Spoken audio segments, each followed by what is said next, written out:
এসছি ঢেউ সাগরে। চলো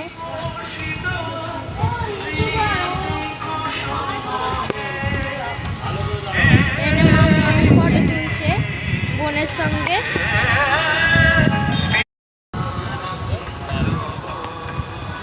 আমরা আরো আগে যাচ্ছি।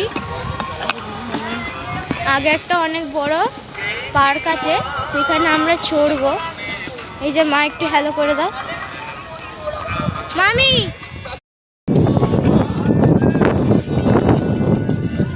এইটা খেলছিলাম আগের বারে, বলো মানে একজন খেলছিল, সে কেঁদে ফেলেছিল। এখানে